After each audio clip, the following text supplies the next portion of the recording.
Graça e paz, irmãos, graça e paz, irmãs. Chegamos a mais um Pequenos Textos, Grandes Verdades.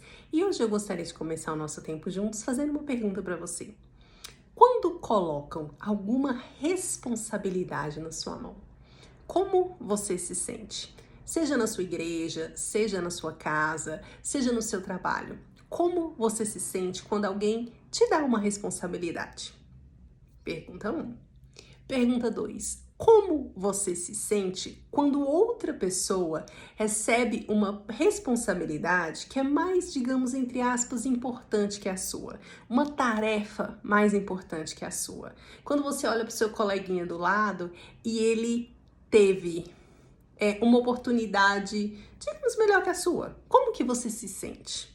Convido você a ler comigo um texto que está lá em Mateus 25. Nós vamos ler dos versículos de 14 a 18, que diz o seguinte: O reino dos céus também pode ser ilustrado como a história de um homem que estava para fazer uma longa viagem.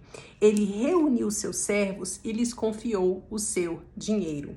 Dividindo-o de forma proporcional à capacidade deles. Ao primeiro, entregou 5 talentos. Ao segundo, 2 talentos. E ao último, 1 talento. Então foi viajar. O servo que recebeu 5 talentos começou a investir o dinheiro e ganhou outros 5. O servo que recebeu 2 talentos também se pôs a trabalhar e ganhou outros 2. Mas o servo que recebeu 1 talento cavou um buraco no chão e ali escondeu o dinheiro do seu senhor. É interessante quando a gente lê esse texto, e não sei se você sabe qual que é o final da história. O final da história, o senhor volta, vai cobrar de cada um a respeito do dinheiro, e o servo de 1 talento que escondeu o dinheiro, ele tenta justificar porque que ele não fez o dinheiro trabalhar. E aí ele fala, não, mas eu sabia que o senhor era muito rígido, o senhor era muito bravo. Ele fala assim, mas se você sabia que eu era bravo, como assim você não fez o meu dinheiro trabalhar? E se a gente pensar que esse texto está falando sobre o reino dos céus, a gente pode pensar que esse Senhor, ele é uma figura que representa Deus. Todos nós recebemos talentos. Todos nós recebemos dons espirituais. Todos nós recebemos áreas em nossas vidas que nós podemos trabalhar para servir a Deus e outras pessoas. Só que a escolha de servir e colocar esses dons e talentos para funcionar é minha e sua. Sou eu quem escolho colocar aquilo que Deus colocou nas minhas mãos para trabalhar. Sou eu quem escolho usar os meus talentos para a honra e glória do Senhor e a serviço das pessoas. E aí é muito interessante porque muitas vezes a gente vê pessoas que são talentosas e que se desdobram, que fazem muita coisa na igreja, enquanto outras não fazem nada. Nada, não fazem nada. E às vezes reclamam porque o fulano tem tido mais oportunidade do que elas.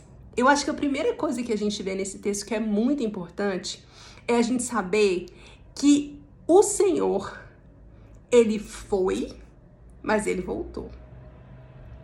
Deus, ele nos entregou esse talento, mas ele vai voltar e vai nos perguntar o que fizemos com ele. Coisa 1 desse texto. Coisa 2 desse texto, ele deu a cada um de acordo com a sua capacidade. Cada um de nós recebeu de acordo com a nossa capacidade. E eu não acredito que capacidade, agora isso sou eu, seja algo estático. À medida que eu vou trabalhando, a minha capacidade de fazer vai se expandindo. E Deus pode ir derramando mais sobre a minha vida. Mas para isso, eu preciso trabalhar, colocar a mão na massa.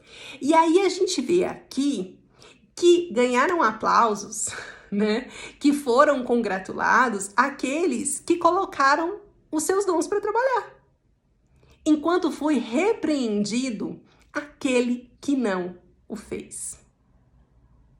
Muitas vezes, as portas, as oportunidades, elas se abrem e ela acontece na vida daqueles que têm colocado seus dons e talentos para trabalhar. E muitas vezes elas acontecem na vida daqueles que têm feito isso nos bastidores, Ninguém tá vendo, aquela pessoa tá ali, ó, ralando em prol do reino de Deus.